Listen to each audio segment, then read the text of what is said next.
దాటి కదిలావమ్మ పెళ్ళంటే నూరేళ్ల పంట.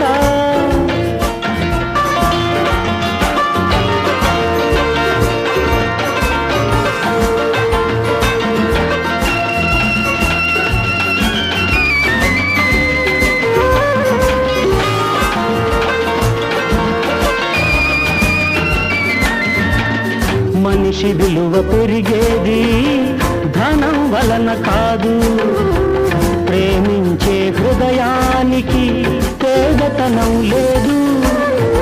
మనిషి విలువ పెరిగేది ధనం వలన కాదు.